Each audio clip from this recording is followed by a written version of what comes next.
எனக்கு அன்பான தேவ மனிதர்களே, இன்றைக்கு நாம் பார்க்க போகிற வேத பாடகம் ஆதியாகமம் முதல் வெளிப்படுத்தின விசேஷம் வரைக்கும் நாம் வாசிக்கப் போகிறோம் என்று நாம் சொல்லியிருந்தோம். இன்றைக்கு இந்த வேத பாடத்திலே நாம் முக்கியமான பகுதிக்கு நம்ம வந்திருக்கோம். ஒவ்வொரு நாளும் நம்ம இதை ஏன் வாசிக்கிறோம்னா, இப்போ உங்களுக்கு வேதாகமம் நீங்க ஆதியிலே தேவன் வானத்தையும் பூமியையும் சிருஷ்டித்தார்ன்னு சொல்லி ஒரு 50 அதிகாரங்களும் ஒவ்வொரு நாளும் ஒவ்வொரு நம்ம இந்த 50 அதிகாரத்தையும் ஒரே நாள்ல ஒரே நிமிஷத்துல 5 நிமிஷத்துல படிக்க போறோம்.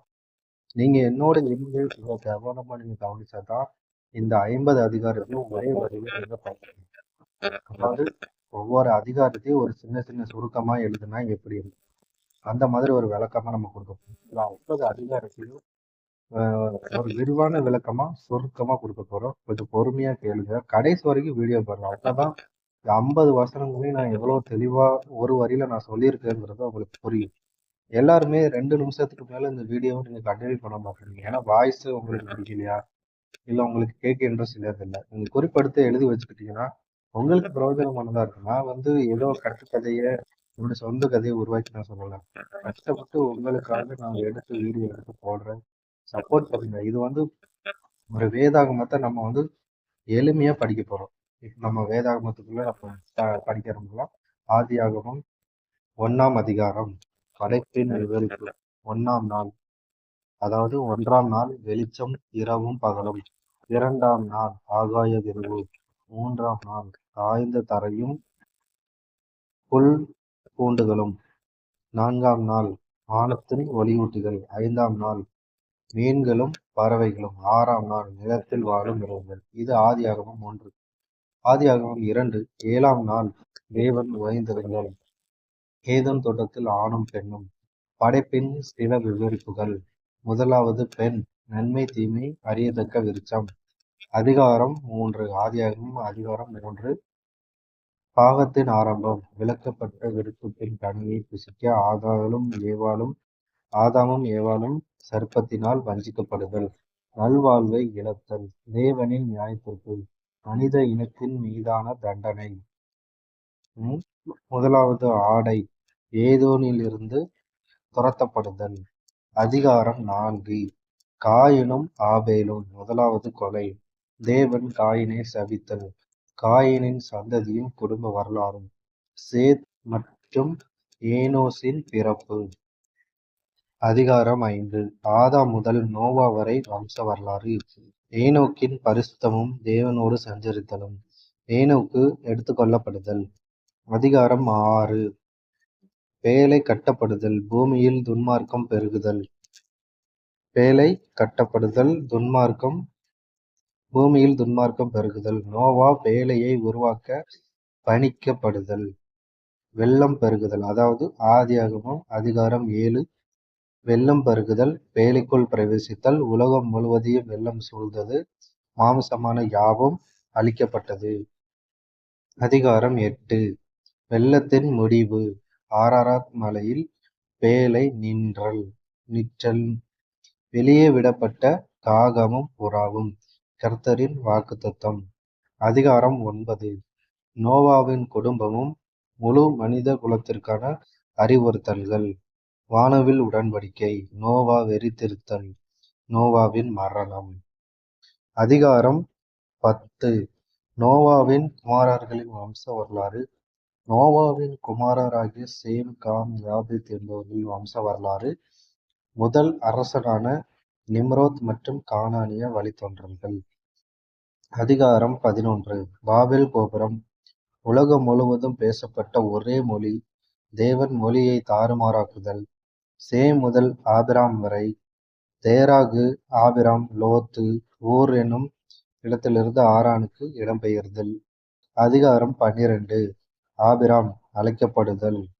ஆபிராம் ஆரானை விட்டு கானானுக்கு போதல். எகிப்தில் ஆபிராமும் சாராயும் பார்வோனுக்கு பயந்து ஆபிராம் சாராயை சகோதரியை போல நடத்துதல். அதிகாரம் 13. ஆபிராம் கானானுக்கு செல்லுதல். ஆபிராமும் லோத்தும் பிரிதலும். லோத்து சோதோமை தெரிந்து கொள்ளுதலும். ஆபிராமுக்கு தேவன் அளித்த 3வது வாக்குத்தத்தம்னு வச்சுக்கிறோம். அதிகாரம் 14. ராஜாக்களோடு யுத்தம். சோதோமின் ராஜாக்களோடு இணைந்திருந்த ராஜாக்களுக்கு எதிராக 4 ராஜாக்கள் யுத்தம் செய்தல். ஆபிரகாம் லோத்தை மீட்டுக் கொள்ளுதல்.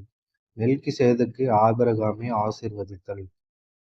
அதிகாரம் 15. ஆபிரகாமுக்கு வாக்கு தத்தம் அருளப்படல். 400 ஆண்டுகால அடிமை வாழ்வு முன்னுரைக்கப்படுதல். கானான் மீண்டும் வாக்களிக்கப்பட்டு அடையாளத்தினாலும் தரிசனத்தினாலும் உறுதிப்படுத்தப்படுதல். அதிகாரம் 16. ஆகார் கருவுறுதல். ஆகார் வனாந்திரத்துக்கு ஓடி போகுதலும் திரும்பி வருதலும். ஆபிராமுக்கு ஆகாருக்கும் இஸ்மவேல் பிறத்தல். ஆகாரும் தேவனுடைய தூதனும். அதிகாரம் 17. ஆபிரகாம் ஆகுதல். சாராய் சாராளாகுதல். விருதட்சண உடன்படிக்கை. ஆபிரகாமின் குடும்பத்தினர் விருதட்சணம் பண்ணப்படுதல். உடன்படிக்கை அடையாளம். அதிகாரம் 18. தேவனும் 2 தூதர்களும் ஆபிரகாமிடத்தில் வருதல். தேவன் மனித உருவில் ஆபிரகாமுக்கு தரிசனமாதல். சாராளுக்கு ஒரு குமாரனை வாக்குத்தத்தம் பண்ணுதலும் அவள் நகைத்தலும். ஆபிரகாம் தேவனிடத்தில் சோதோமுக்காக வேண்டுதல் செய்தல். அதிகாரம் 19. சோதோம் கொமோராவின் அழிவு. சோதோமில் லோத்துவை 2 தூதர்கள் சந்தித்தல். தீயவர்களான சோதோமியர்களுக்கு குருட்டாட்டம் பிடிக்கச் செய்தல். Sodom Gomorrah அழிக்கப்படுதல். லோத்தின் மனைவி உப்புத்தூணாதல். லோத்தும் அவனது குமாரத்திகளும் முறையற்ற உறவினால் தோன்றிய மோவாப் மற்றும் அம்மோன் புத்திரர்கள். அதிகாரம் 20. ஆபிரகாம் கோராரிலே குடியிருத்தல். ஆபிரகாம் அபிமெலேக்கை ஏமாற்றுதல். அபிமெலேக்கிடமிருந்து சாராள் காப்பாற்றப்படுதல். ஈசாக்கின் பிறப்பு. அதிகாரம் 21. ஈசாக்கின் பிறப்பு. ஈசாக்கும் இஸ்மவேலினால் பரிசயிக்கப்படுதல். சாராளுக்கும் ஆகாருக்கும் இடையே முறுகல் நிலை உண்டாதல். ஆகாரும் இஸ்மவேலும் வெளியேற்றப்படுதல். இஸ்மவேல் பெரியவனாதல். ஆபிரகாம் அபிமெலேக்கோடு உடன்படிக்கை செய்தல். அதிகாரம் 21. தேவன் ஆபிரகாமை சோதித்தல். ஈசாக்கு பலியிடப்படல். ரெபெக்காளின் குடும்பம். அதிகாரம் 23. சாராளின் மரணமும் அடக்கமும். மக்பேலா குகை வாங்கப்படுதல். சாராள் அடக்கம் செய்யப்படுதல். ஆபிரகாம் வேலைக்காரன் ஈசாக்கிற்கு பெண்ணை கண்டுபிடித்தல். ஈசாக்கு ரெபெக்காளின் திருமணம். அதிகாரம் 25. ஆபிரகாமின் மறு திருமணம். ஏசாவின் பிறப்பு. ஆபிரகாமின் மரணம். ஏசா தனது சிரேஷ்ட புத்திர பாகத்தை ஏலத்தல். அதிகாரம் 26. ஈசாக்கு கேராருக்கு போதலும் ரெபெக்காளை குறித்து பொய் சொல்லுதலும். ஈசாக்கு அபிமெலேக்கோடு உடன்படிக்கை செய்தல். பஞ்சம் ஏற்படுதலும் துறவுகள் தோண்டப்படுதலும். ஏசாவின் மனைவிகள். அதிகாரம் 27. ஈசாக்கு முதிர் வயதாகி ஏசாவிடம் வேட்டையாடி சமைத்து கொண்டு வர கேட்டல். யாக்கோபு ஏசாவை போல நடித்தல். ஏசா ஈசாக்கின் ஆசீர்வாதத்திற்காக கெஞ்சுதல். ஏசா ஈசாக்கை விரோதித்தல். அதிகாரம் 28. ஈசாக்கு யாக்கோபை ஆசீர்வதித்து ஆரானில் குடியிருக்கும் லாபானிடம் அனுப்பிவிடுதல். ஏசா மீண்டும் திருமணம் செய்தல். யாக்கோபு வானத்தின் நுனியை எட்டியிருந்த ஏணியை சொப்பனத்தில் காணுதலும் வாக்குத்தத்தம் பெறுதலும். அதிகாரம் 29. யாக்கோபு லாபானை சந்தித்தல். யாக்கோபு ராகேல் பேரில் பிரியப்படுதல். யாக்கோபு லேயாளையும் ராகேலையும் திருமணம் செய்தல். லேயாளுக்கு ரூபன் சிமியோன் லேவி யூதா பிறத்தல். அதிகாரம் 30. ராகேல் தனது வேலைக்காரியான பில்காலை யாக்கோபிற்கு மனைவியாக்குதல். யாக்கோபு குடும்பமும் ஆஸ்தியும் பெருகுதல். சில்பான் காத்தையும் ஆசேரையும் பெறுதல். லேயாள் இசக்காரையும் செபுலோனையும் பெறுதல். ராகேல் யோசேப்பை பெறுதல். அதிகாரம் 31. யாக்கோபு ரகசியமாக லாபானை விட்டு கானானுக்கு புறப்படுதல். ராகேல் தனது தகப்பனின் சொரூபங்களை திருடிக் கொள்ளுதல். லாபால் யாக்கோபை தொடர்ந்து போய் கண்டுபிடித்தல். லாபானும் யாக்கோபும் உடன்படிக்கை செய்தல். அதிகாரம் 32. யாக்கோபு தூதனோடு போராடுதல். யாக்கோபு ஏசாவை சந்திக்க ஆயத்தப்படுதல். யாக்கோபு தேவனோடு போராடுதல். யாக்கோபின் பெயர் இஸ்ரவேல் என்று மாற்றப்படுதல். அதிகாரம் 33. யாக்கோபும் ஏசாவும் மீண்டும் இணைதல். யாக்கோபு ஏசாவை சந்தித்த பின் சீகேமில் குடியேறுதல். அதிகாரம் 34. எமோரின் குமாரனாகிய சீகேம் தீனாளோடு பலவந்தமாய் சயனித்தல். யாக்கோபின் குமாரர் சீகேம் ஊரார் விருதசேதனம் பண்ணிக்கொள்ள கட்டாயப்படுத்தி அதை தங்களுக்கு சாதகமாய் பயன்படுத்தி அவர்களை வெட்டி போட்டு பட்டணத்தையும் கொள்ளையிடுதல். அதிகாரம் 35. யாக்கோபு பெத்தேலுக்கு போகுதல். தேவன் யாக்கோபுக்கு வாக்குத்தத்தம் செய்து பெயரை இஸ்ரவேல் என்று மாற்றுதல்.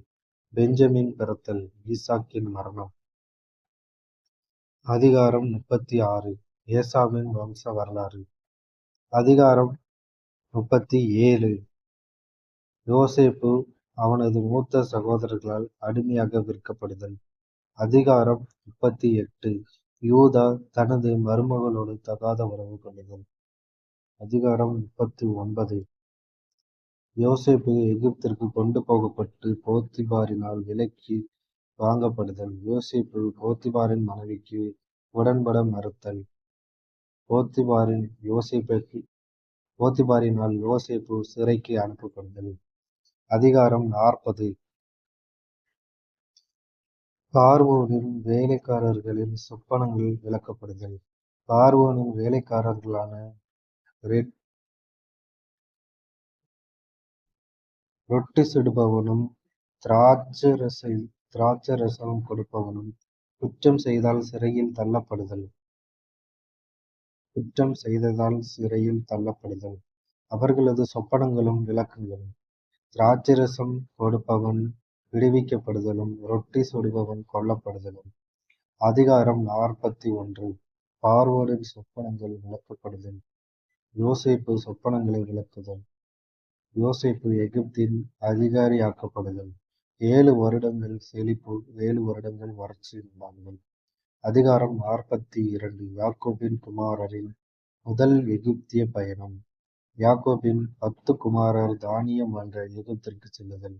யோசேப்பு அவர்களை உளவாளிகள் என்று குற்றப்படுத்துதல், குற்றஞ்சாட்டுதல். பென்யமீனை அழைத்து வர வேண்டும் என்ற நிபந்தனையுடன் விடுவிக்கப்படுதல். யாக்கோபின் குமாரரின் இரண்டாம் எகிப்திய பயணம். யோசேப்பின் வீட்டில் விருந்து. பெஞ்சமின் மீது தயவு.